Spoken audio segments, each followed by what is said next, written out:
So here we are in part 2 of this video tour of Cabrera. In case you missed the first episode of the Cabrera tour, I'll just remind you that Cabrera is one of the more popular towns on the north coast of the Dominican Republic for expats. It tends to attract Americans, Canadians, and Europeans that are looking for a quieter and more laid-back retirement or lifestyle. Cabrera is a small village-like town with roots in agriculture instead of tourism. It has a totally different vibe than the party towns to the west and to the east. I think that's what attracts so many expats. Continuing our tour of Cabrera, I was mentioning a few things that set Cabrera apart from some of its sister towns on the north coast.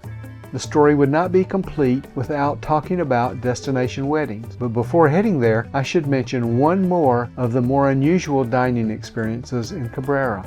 There's this little off-the-beaten-path place that I doubt you would ever find without a local cluing you in. It's called Babanuco's. This place is definitely straight out of the 1940s Key West. Not only is it a very eclectic restaurant and bar, but the owner rolls some of the best cigars on the North Coast. Nice smokes straight off the roller's bench.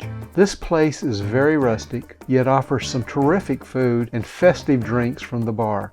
It has turned out over the years to be very popular with the destination wedding guests and guests of some of the exclusive villas in the area, all open air and surrounded by lush vegetation.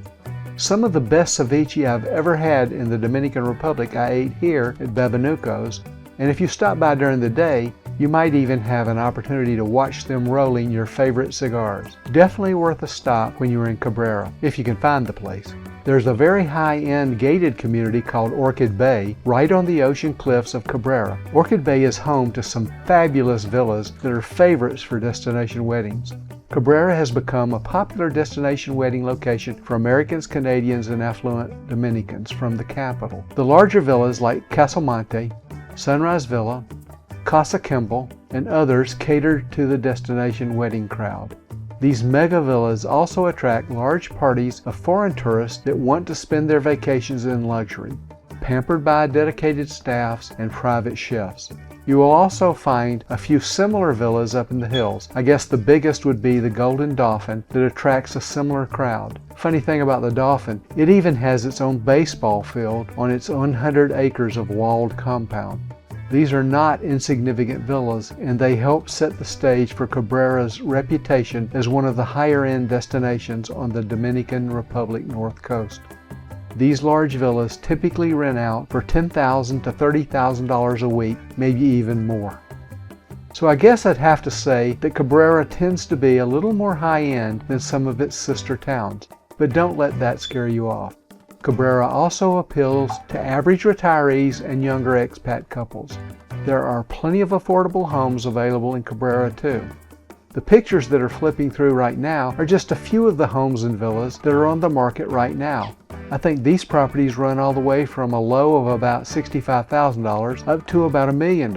Don't let the price scare you off though. There really is a pretty good selection of high quality affordable homes in the $120,000 to $250,000 range, many with $1 million ocean views.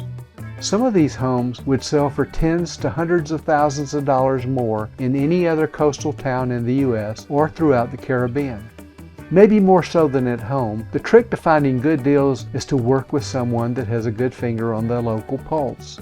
Unlike real estate in your hometown, there are frequently different prices and you need someone going to bat for you to get the best deals. That is one of the things we can do for you on our discovery tours. As we look at some of the properties, let's touch on a few of the other facts about Cabrera. The population of Cabrera is about 25,000.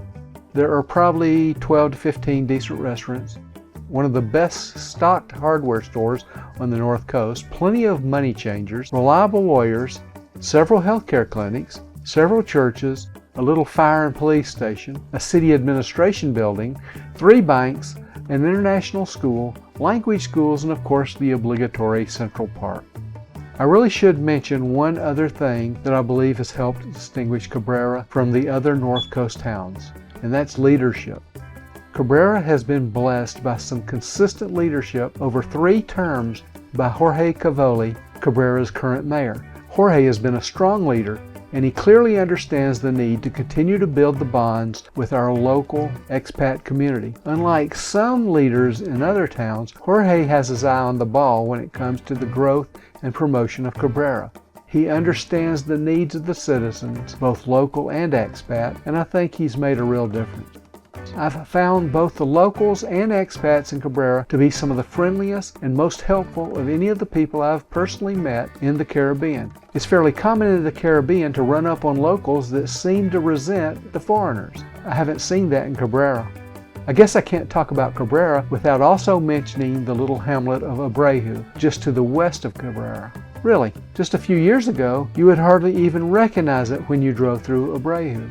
Just a few little stores, and that was about it. It's still pretty minimal, but something is happening in Abreu, probably because it's the closest little town to Playa Grande development, and probably because it sits on an almost virgin stretch of coast. It is capturing the attention of some serious investors. For example, one little development in Abreu is called Sea Tree, which was conceived by one of the developers of the high-end gated community of Seahorse Ranch in Sosua. If Seahorse Ranch is any indication, Sea Tree will fit right in with the level of clientele that will be attracted to the new Playa Grande development. There already is one nice villa sitting on the cliffs of Sea Tree. I think it's in about the $3.5 million range. And speaking of Abreu, one of our favorite little coffee shops sits right on Camino 5, Highway 5 in Abreu. It's the great place to sit under the trees, enjoy the breezes, have a Dominican coffee and a snack or a sandwich, and it's one of our frequent stops as we show people around on our discovery tours. It's convenient, the coffee is great, the food is good, and the atmosphere is nice and peaceful. Now, to wrap up this second Cabrera video, I thought I'd just share a few of the pictures I just got from one of our most recent expat families from the U.S. I love to see new expats out exploring the region when they make the move.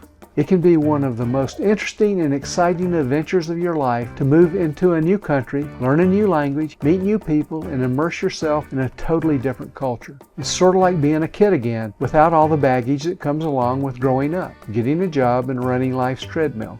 Like Mark Twain said, 20 years from now, you will be more disappointed by the things you didn't do than by the ones that you did do.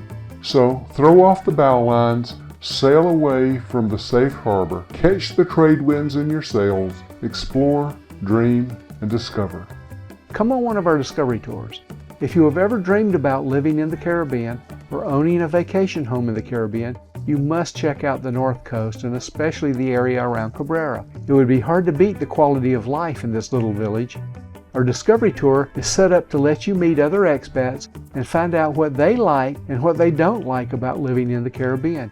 You will have a chance to check out the bargain ocean view real estate and get a taste for what expat life is all about.